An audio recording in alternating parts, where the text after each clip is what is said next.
Hello. Hey. All right, so I'm going to start us off with a bit of poetry. Okay. The beginning.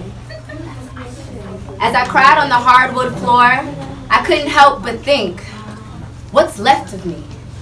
How much more can you take?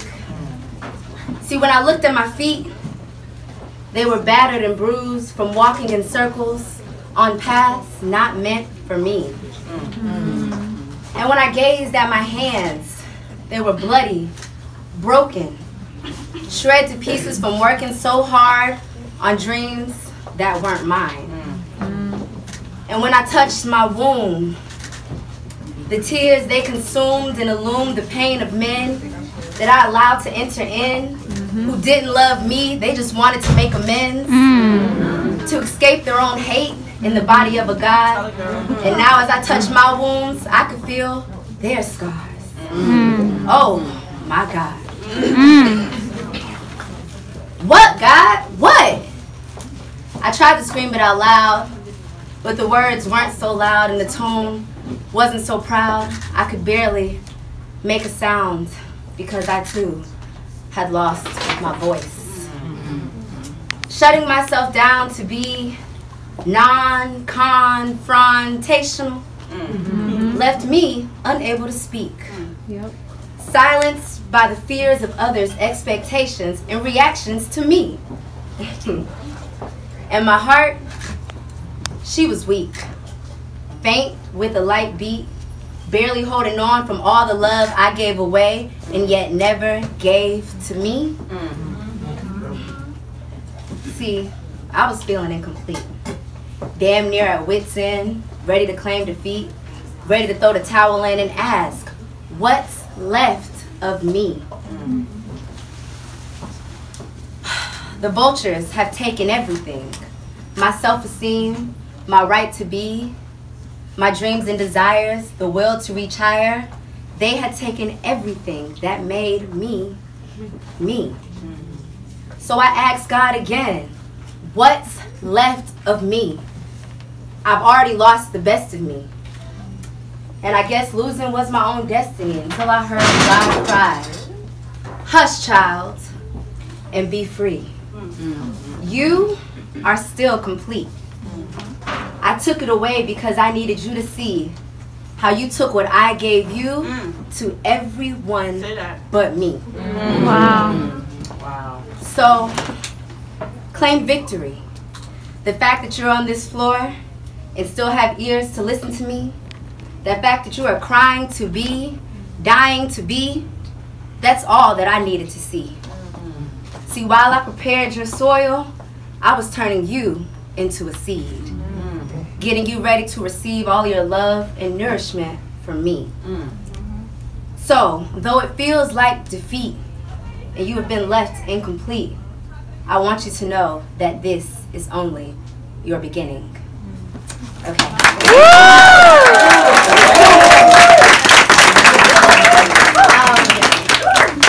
On Super Soul Sunday, Michael Beckwith told Oprah that pain will push you until vision pulls you.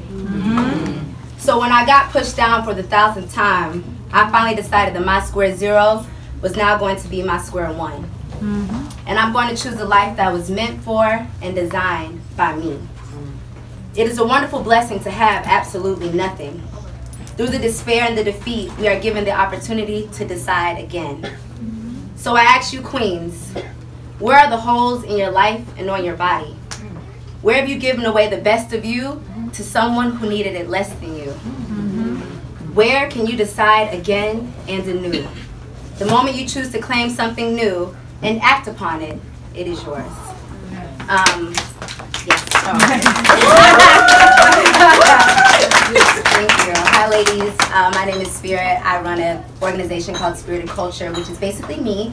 And I share techniques on ways to become closer to yourself. I teach guided meditation. I teach self-love and ways to empower yourself. So I fully thank Embracing the Crown for their workshop previously about positive self-talk.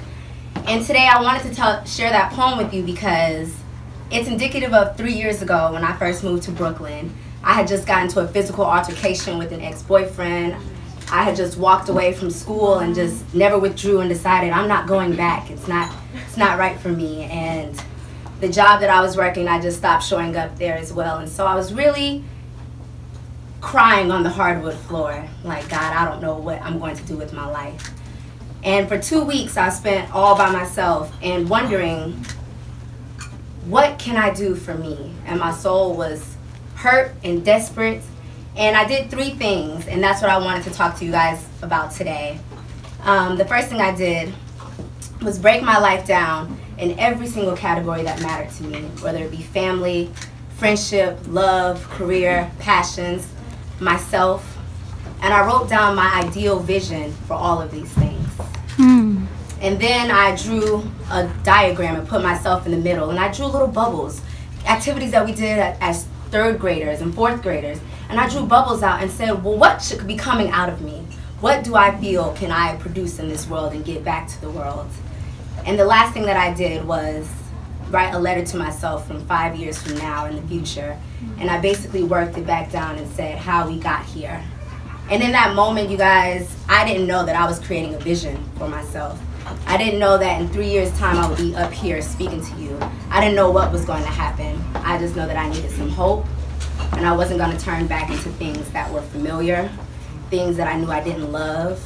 And so when I talk about stop walking in paths that are not meant for you, society, family, church, school, TV, everyone has this vision of the life that you should live. And ladies, if it's not meant for you, I encourage you right now to stop walking, because you'll be tired, you will be sad, and you will not have gotten anywhere with your soul. And when I talk about my hands working so hard, I worked so hard at school for good grades and so hard at work to get you did good.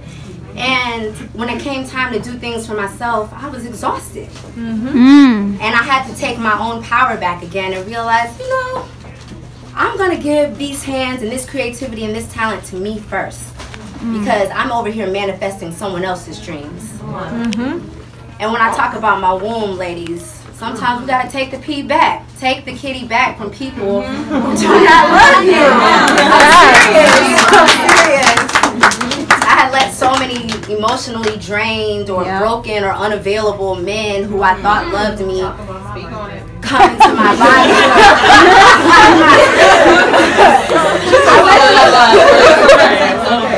I let them into my body without realizing that I am taking on their pain and my lack of love for myself. And so, you guys, it hurt, and I had to spend some time not giving myself away to people and taking that back and realizing there's more to me than this pleasure moment with you. It's not worth it after a while if I'm going to be sad, or if I can't talk to you about my fears and my dreams and my goals, then you don't really need to be in my body. And I had to take that.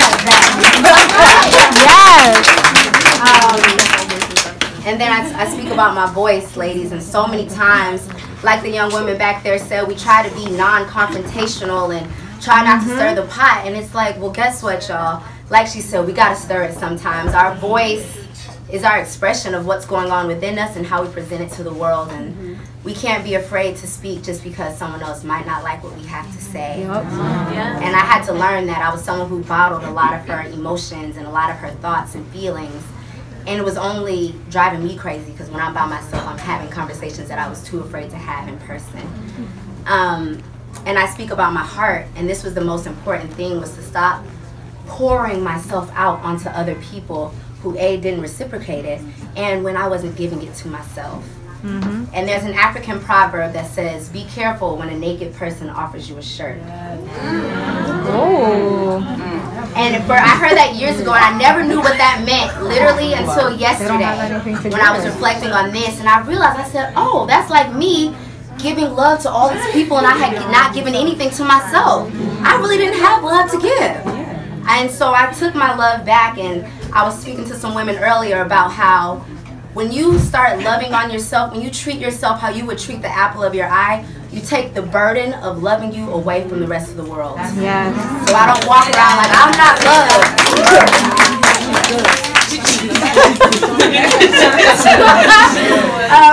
But I don't spend my time talking about how he didn't love me well or she didn't love me right.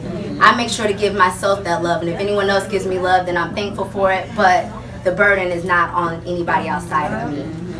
And so you guys, basically, if you are in areas of your life where you are unhappy, where you are not feeling loved, I encourage you to choose again, and choose again, and choose again, and start again, and restart, and write down your vision, write down the things that you want, because I said pain will push you. So you can go through a series of painful events that you're really just trying to get taught a lesson.